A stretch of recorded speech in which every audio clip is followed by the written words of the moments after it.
গাঁজাটা এক জিনিস, সিদ্ধিটা আরেক জিনিস। সিদ্ধি যারা সাধক, যারা নিরিবিলি একা সেবন করে। আমি পানির উপরে ঘন্টার পর ঘন্টা শুয়ে থাকতে পারি, এমনকি আমি লাশের মতো, মরা লাশের মতো আমি ঘন্টার পর ঘন্টা পানির উপরে পড়ে থাকতে পারি। প্রেম ভালোবাসা এটা আমার জীবনে কখনোই আসেনি। আমি আমার জীবনে কখনো কোনো মহিলার সাথে আমি কখনো কোনো কথা বলিনি। বর্তমান যে যুগে মাজার শরীফগুলিতে যেসব চলে, এটা আসলে আমার মতে নোংরামি। শুক্রবার দিন আমরা জুমার নামাজ আদায় করার পরে এখানে তোবারক সিস্টেম করা হয়।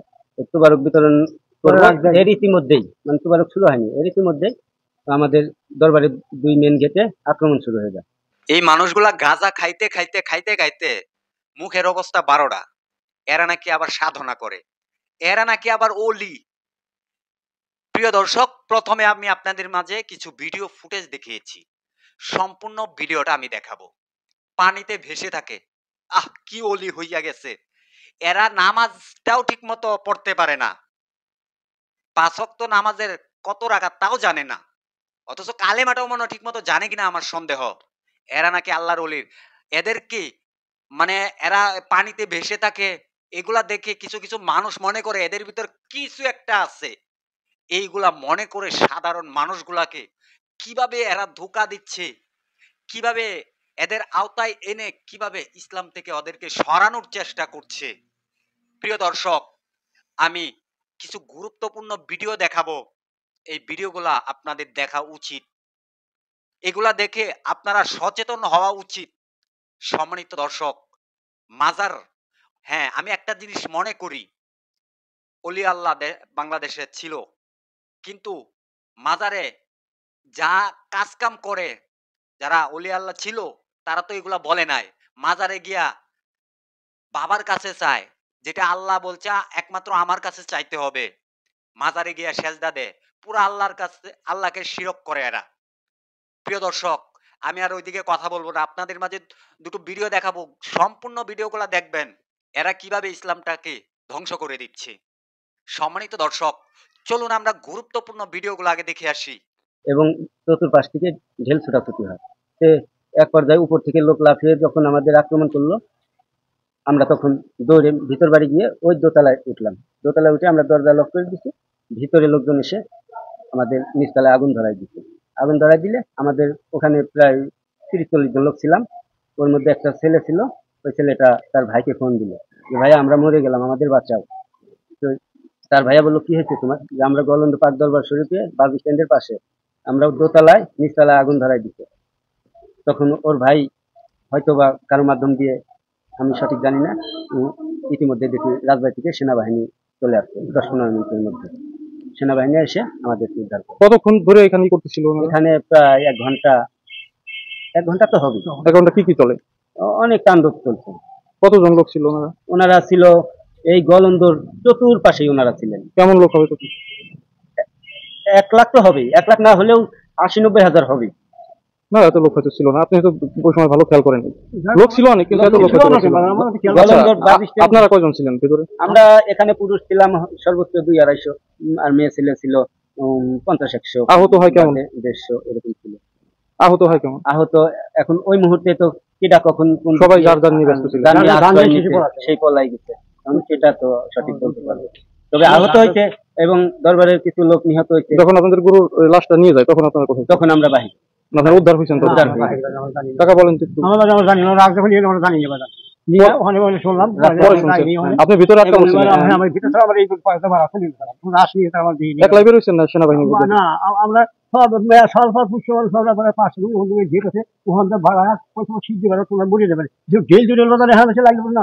আমার ভাই হয়, বাইশটা হয়, তার লাগে হ্যাঁ হল পড়ে গেল। আর ভাই আমার মামা তো সে আছে হাসপাতাল, তার নাম সিদ্দিক।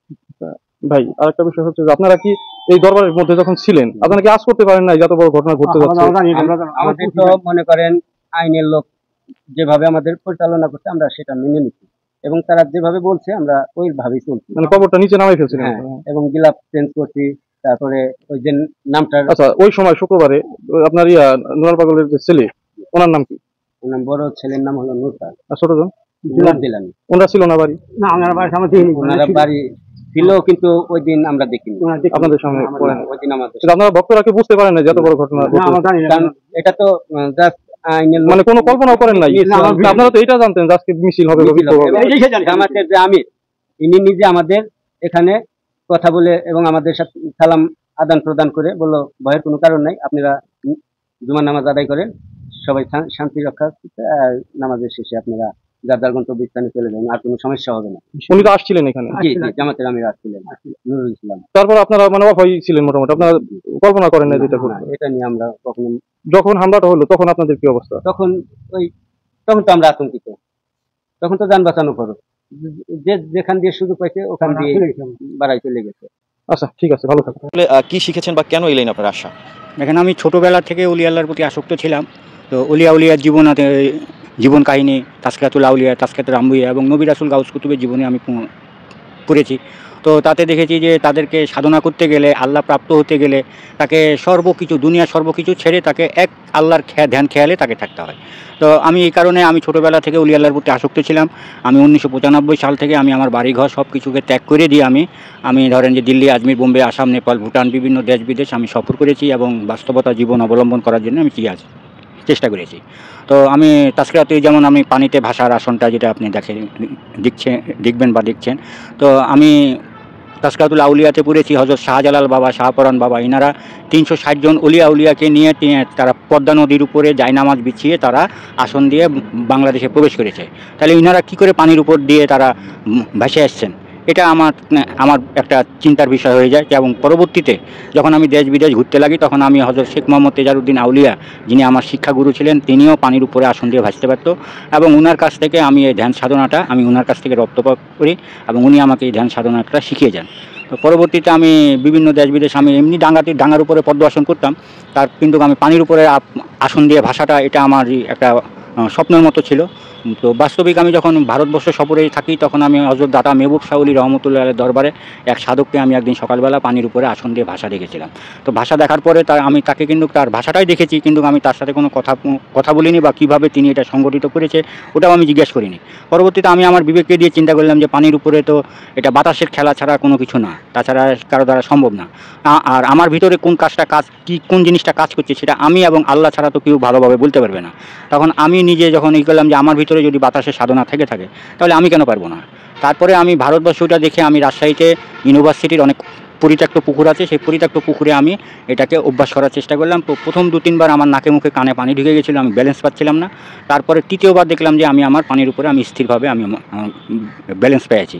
আমি পানির উপরে ঘন্টার পর ঘন্টা শুয়ে থাকতে পারি, এমনকি আমি মরা লাশের মতো আমি ঘন্টার পর ঘন্টা পানির উপরে পড়ে থাকতে পারি। যেটা আপনার পদ্ম আসনে বসে থাকাটা সেটা আমি বুক পর্যন্ত পারি, আর নিচের অংশটা পানির উপরে থাকবে। এটা সুইমিং পুল হলে, পরিষ্কার পানি হলে সেটাতে বোঝা যাবে যে আমি পানির উপরে, শূন্যের উপরে কীভাবে আমি পানির উপরে ভাসছি। তো ঘোলা পানি হলে ওটা কেউ দেখতে পাবে না বা বুঝতে পারবে না। তো ওটা ওই জন্য স্বাভাবিকভাবে ওটা আমি দেখাই না বা কাউকে বলিও না সহজে। আমার বাবা মা ভাই বোন সবাই থাকতেই আমি বাড়িঘর ছেড়েছি। তো আল্লাহর ইচ্ছা ছাড়া তো গাছের পাতা লড়ে না। 1995 সালে আমি 90 ম্যাট্রিক পরীক্ষা দিয়েছি। তারপরে আমার বাড়িঘর, দুনিয়ার প্রতি আমার একটা বৈরাগ্য ভাব ছিল, ছোটোবেলা থেকে এই জিনিসটা আমার ভিতরে রপ্ত ছিল। তো আমি 1995 সাল থেকে বাড়িঘর ত্যাগ করে দিয়ে আমি বিভিন্ন দেশ বিদেশ, বিভিন্ন সফরে আমি থাকতে থাকি। আমি দীর্ঘ 30 বছর, 1995 সালের পরে থেকে আমি আজ আমার জীবনে কোনো দিন আমি আমার বাড়িতে এক গ্লাস পানিও খাইনি বা আমি আমার কোনো দিন পিছু পাও হইনি। এর ভিতরে আমার বাবা মা মারা গেছে, আমার ভাই বোন যারা আমার যা কিছু ছিল তাও তারা ক্লোজ করে নিয়েছে। এখন পরবর্তীতে আমার বাবা আমাকে 14 বছর পরে আমাকে খুঁজে হযরত শাহ ওলি আহমেদ রহমতুল্লাহ দরবারে কার কাছে শুনেছে আমি দরবারে থাকি, সেই দরবারে আসে তিনি আমাকে ডাকে, আমি যে ওয়ারিশ সূত্রে কিছু অংশীদার হব, তিনি আমাকে ন্যূনতম কিছু পয়সা আমাকে একটা ব্যাংক অ্যাকাউন্ট করে আমাকে সেই পয়সাটা দিয়ে তারপরে তিনিও মারা যায়। আমার মা বাঁচে থাকা অবস্থাতে প্রাথমিক জীবনে আমাকে 2-3 বার দরবার থেকে ধরে নিয়ে এনেছে। তারপরেও কিন্তু আমাকে 2-3 দিন বাড়িতে থাকার পরে আবার দরবারে চলে যেতাম। আমার এই একাকিত্ব জীবনটাতে আসার জন্য এটা আল্লাহর ইশারাই ছিল। যদি আমি নোয়াখালীতে আমি বড় হতাম তাহলে হয়তো আমার এই জীবনে আমি আসতে পারতাম না। কিন্তু আমি যখন আমার বাবা যখন আমাদেরকে রাজশাহীতে নিয়ে আসলো, তাহলে একদম আমরা মুক্ত হয়ে গেলাম। নিজের ভাই বোন ছাড়া আর কেউ আমাদের খোঁজ খবর নেওয়ার মতো লোক ছিল না। কম খাওয়া, কম ঘুম, কম কথা বলা, এটা হলো উলিয়াদের একটা স্বভাব, অভ্যাস। তো যদি আমি সেই চর্চাই করে থাকি তাহলে তো আমার কম খাওয়া, কম ঘুম, কম কথা বলা এটা অবশ্যই হওয়া দরকার। আমি সারাদিনে ধরেন যে একবেলা দুই বেলা খায়ে কোনো রকমভাবে অত্যন্ত মানবাধিকতার যাতে আমি জীবনযাপন করছি। তাছাড়া এখন আমি যে 3 বেলা খাইতে যাব বা আরামায়েশ করতে যাব, সে অর্থটা আমি পাবো কোথায়? আমার যে পুঁজিটা আছে সেই পুঁজিটা হয়তো হারিয়ে শেষ হয়ে গেলে আমাকে তো আরেকজনের কাছে হাত পেতে হবে। তো নবীর শিক্ষা করোনা ভিক্ষা, এটা তো আমাদের আমি কখনো শিক্ষা পাইনি বা পাইনি। তাই অতি কষ্ট করে নিজে যা আছে সেটা দিয়েই একবেলা দুবেলা খাই চলার চেষ্টা করি। প্রেম ভালোবাসা এটা আমার জীবনে কখনোই আসেনি। আমি দীর্ঘ 30 বছর জীবনে আমি আমার এক পীর বোন ছাড়া, যাকে নিয়ে আমি বিপদের ভিতরে আমাকে যে মেয়েটা ফেলেছে, সে মেয়েটা ছাড়া আমি আমার জীবনে কখনো কোনো মহিলার সাথে আমি কখনো কোনো কথা বলিনি। আমার মহিলাদের সাথে আমার কথা বলাটাই কীরকম আমার একটা বিরক্তিকর অসন্তুষ্ট বোধ মনে হয়। তা আমি এটা আমার দ্বারা সম্ভব হয়নি। বিয়ে করাটা ফরজ, ইসলাম বলছে বিয়ে করাটা ওয়াজিব। আমাদের মৌলবি মাওলানারা সাহেবরা এটা উল্টাভাবে বলে, কারণ উনারাও যেহেতু সংসার করেছে, বিয়ে করেছে, দুনিয়ার মায়াজালে তারা ব্যস্ত পড়ে আছে। তাই এখন তারা যদি বলে যে না বিয়ে না করলেও চলবে, বিয়ে করা ওয়াজিব, তাহলে তাদের পিছের মুসল্লিরা তাদেরকে তো ধরে ফেলবে। তাহলে সেই কারণে তারা ফরজ বলে। এবং বিয়ে করাটা ফরজ কার জন্য? যার ইচ্ছা, শক্তি, সামর্থ্য এই 3টা আছে, তার জন্য ইসলাম বলছে বিয়ে করাটা ফরজ। আর না হলে বিয়ে করাটা ওয়াজিব। যদি করেন আপনি তাও ভালো, না করতে পারলে আরও ভালো। যখন আপনি সংসারী জগতে একটা বিয়ে করে ফেললেন, তাহলে আপনি একটা মায়ার জালে আটকে গেলেন। তখন আপনি আল্লাহ রাসূল ধ্যান খেয়াল, আপনার সাধনা করার মতো সময় সুযোগ আপনি আর বাইর করে নিতে পারবেন না। তো এই কারণে উলিয়া গাউস কুতুব বড় বড় যারা বুজুর্গ ব্যক্তি ছিলেন, তারা কখনোই বিয়ে শাদী করেনি বা বিয়ে শাদীর প্রতি তাদের কোনো চিন্তা চেতনাও ছিল না। আর একটা কথা বলেছেন যে একটা দৈহিক শক্তির যে দৈহিক একটা চাওয়া পাওয়া, যেটা তো এটা আসে আপনার একরকমভাবে খাদ্য থেকে। যেমন আমি দীর্ঘ 12 বছর আমি আদা, রসুন, পেঁয়াজ, মাছ, মাংস, ডিম আমি খাইনি যুবক বয়সে। এটা আমার শিক্ষাগুরুই আমাকে শিখিয়েছেন। তো এই যে আমি যদি মাছ মাংস খাই, আমি যদি গরম আদা, রসুন, পেঁয়াজ খাই, এসব জিনিসগুলি হলো গরম, তাহলে আমার শরীরে একটা গরম অটোমেটিক পয়দা হবে। আর আমি যদি শাক সবজি ডাল ভাতের ভিতরে লিপ্ত থাকি, তাহলে আমার শরীরের ভিতরে যদি গরম না ঢুকে, তাহলে আমার শরীর কখনো উত্তেজিত হবে না বা আমার শরীর কখনো গরম হবে না। তো এটা হলো সাধকের একটা পন্থা, নিজেকে কন্ট্রোল করার জন্য সাধকেরা কম খাওয়ার এবং তারা মাছ মাংস ডিম থেকে দূরে থাকা, গরম জিনিস থেকে তারা দূরে থাকারই চেষ্টা করে, যেটা আমি করেছি। অলি বাবার মাজারে যে 12-13টা মাজার, এখানে শয়ে পীর আছে এবং কি এখানে পীরদের হাজার লাখ মুরিদ আছে। এখন তারা তো পানির উপরে আসন দিয়ে ভাসতে পারে না, তারা তো আমার সাথে কর্মকাণ্ডের সাথে পারে না, তাই তারা একচেটিয়াভাবে আমার পিছনে সবাই লেগে গেছে। তাছাড়া তো আমি তো কারো পাকা ধানে মই দিইনি। আমি যদি কোনো অন্যায় করতাম, আমি যদি কোনো ক্রাইম করতাম বা আমি যদি কোনো অপরাধ করতাম, তারা নিশ্চয়ই আমার নামে সমাজে বা থানাতে আমার নামে অভিযোগ করতো। তো তারা তো আমার নামে থানাতে কোনো মামলা করতে পারেনি বা সামাজিকভাবে কোনো আমার বিচারও করতে পারেনি। উলিয়া নবী রাসূল গাউস কুতুব পবিত্র, এনারা অসহায় মানুষকে সাহারা করেছে, এনারা অসহায় মানুষকে ভালোবাসা দিয়েছে। কিন্তু বর্তমান যে যুগে মাজার শরীফগুলিতে যেসব চলে, এটা আসলে প্রকৃত কোনো উলিয়ার ইয়া না। এটা ধরেন যে আমার মতে নোংরামি। যদি নোংরামি না হতো, তাহলে ধরেন যে একটা জায়গাতে আপনার এই 12-13টা মাজার বানিয়ে তারা মাজারে ব্যবসা করছে, দান বাক্স বসিয়ে দিচ্ছে, দান বাক্স বসিয়ে দিয়ে তারা প্রতি মাসে, যেখানে একটা মাজার থাকলে একটা ওরস হতো, তাহলে 12টা মাজার হলে প্রতি মাসে একটা করে ওরস হতে হবে। তাহলে এই ওরসে তারা কী করে? তারা সমাজের প্রভাবশালী মানুষকে প্রতারিত করছে এবং অসহায় মানুষগুলিকে যখন ব্যবহার করতে না পারছে, তখন তাদেরকে বিতাড়িত করে দিচ্ছে। তো মাজার শরীফ একটা পবিত্র স্থান, পবিত্র জায়গা। এটা আমি অবশ্যই বলবো যে আমার সারা জীবনটাই, আমার প্রায় দীর্ঘ 30 বছর কাটিয়েছি আমি মাজার শরীফে, কিন্তু এদের এই নোংরামির সাথে আমি কখনো জড়িত হইনি। বর্তমান যুগে যে গান বাজনাগুলি হয়, এটা মানুষকে প্রলুব্ধ করার জন্যে, মানুষকে আসক্ত করার জন্য, মানুষকে দলবদ্ধ করার জন্য এই গান বাজনাগুলি হয়। উলিয়াদের দরবারে যেরকম আমি ইন্ডিয়াতেও দেখে আসছি, ওখানে শামা কাওয়ালি হয়। যে শামা কাওয়ালি অর্থাৎ উলিয়া নবী রাসূলদের পায়গাম্বারদের জীবনী নিয়ে আলোচনা করা হয় বা গান করা হয়। কিন্তু আমাদের এই বাংলাদেশে আমি যে দেখলাম এখানে নাচানাচি, গানাগানি, হুড়াহুড়ি, এটা আসলে এটা ধর্ম হিসাবে বলেন। আর উলিয়ারা কখনোই এটার পক্ষপাতী ছিল না। উলিয়ারা ধ্যান সাধনাকারী, তারা এইসব গান বাজনা নিয়ে। আমি যদি বাতাসের সাধক হই, তাহলে আমার ভিতরে 21,600 বার 24 ঘন্টার ভিতরে আমার বাতাসটা দমটা যাতায়াত করছে, তাহলে আমি 21,600 বারের সাথে আমি তাল মিলাবো না আমি গান বাজনা করে আমি সময় কাটাবো? সিদ্ধি যারা বাতাসের সাধনা করে, যেমন আমি কিন্তু অতীতে আমি সিদ্ধি সেবন করতাম। তো ওই সিদ্ধি সেবন করতাম কেন? আমার যে আমার বাতাসটা আমার ভিতরে কিভাবে যাতায়াত করছে, কখন আমার ডান নাকটা ক্লিয়ার হচ্ছে, কখন আমার বাম নাকটা ক্লিয়ার হচ্ছে, আমার ভিতর থেকে আমার যে বাতাসটাকে আমি যতক্ষণ পর্যন্ত নিয়ন্ত্রণে রাখবো, ওই বাতাসটাই আমাকে আলামত দিয়ে দিবে যে আমার এই পৃথিবী থেকে যাওয়ার সময় হয়ে গেছে। তো একজন সাধক সাধনা করতে গেলে সে ওটা ব্যবহার করে, ওটা তার প্রয়োজন হয়। যে বাতাসে সাধনা করতে গেলে তার দমে সাধনা লাগে। কিন্তু এরকমই যে 10 জন মিলে হুইহাট্টা করে যে গাঁজা খাওয়া, গাঁজাটা এক জিনিস, সিদ্ধিটা আরেক জিনিস। সিদ্ধি যারা সাধক, যারা নিরিবিলি একা সেবন করে। আমার দমে দমে আমি আল্লাহর জিকির, তাহলে আমি যদি দমের সাথে আমার জিকিরের সাথে যদি আমি নিতে পারি, সেটা আমার জন্য আমি মনে করি যে এটা অন্যায় কিছু না বা পাপ কিছু না। একটা সাইলেন্সারের ধোঁয়া দেখেই কিন্তু একটা ভালো মিস্ত্রি বলতে পারে যে ইঞ্জিনের বয়স হয়েছে বা ইঞ্জিনটা খারাপ হয়ে গেছে। তো তদ্রূপ একজন সাধক, প্রকৃত যদি সাধক হয়, আল্লাহ যদি সাধক হয়, তাহলে তার কাছেও সেই জিনিসটা তার নজরে চলে আসে, তার ভিতরে ওই জ্ঞানটা চলে আসে। বুঝতে পারছেন?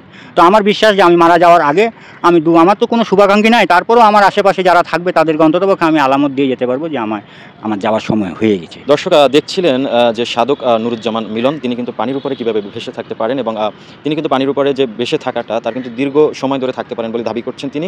দর্শক এভাবেই বিভিন্ন ধরনের ঘটনা নিয়ে আপনার সম্মানিত দর্শক, এই যে ভিডিওগুলা দেখেছেন, নুরাল পাগলার এক ভক্ত যে কথাগুলা বলেছে, আরেকটা ভিডিও আমি আপনাদেরকে দেখাইছি পানিতে কিভাবে ভেসে থাকে। বাহ, চমৎকার! সে পুরা সাধনা করে একবারে আল্লাহর ওলি হয়ে গেছে। এদেরকে প্রশাসনের কাছে দৃষ্টি আকর্ষণ করে বলছি, এদেরকে আইনের আওতায় আনা দরকার। ইসলামটাকে কিভাবে এরা ধ্বংস করে দিচ্ছে, এদেরকে দ্রুত আইনের আওতায় আনা দরকার। ম্যাক্সিমাম লোক যারা মাজার পূজারি, এরা দেখবেন এক ওয়াক্ত নামাজও পড়ে না, 5 ওয়াক্ত পড়বো দূরের কথা, এক ওয়াক্তও পড়ে না। এটা বলে তারা সাধনা করে। সম্মানিত দর্শক, ভিডিওটা সর্বোচ্চ পরিমাণ শেয়ার করে সবাইকে দেখার সুযোগ করে দিবেন। সবাই সচেতন থাকবেন, আর ভিডিওতে একটা করে কমেন্ট বক্সে কমেন্ট করে জানিয়ে এদেরকে ইচ্ছা মতো ধুলাই করে দিবেন। এটা হচ্ছে আমার রিকোয়েস্ট। সবাই ভালো থাকবেন, সুস্থ থাকবেন। পরবর্তী কোনো একটা ভিডিওতে আপনাদের সাথে দেখা হবে। আসসালামু আলাইকুম।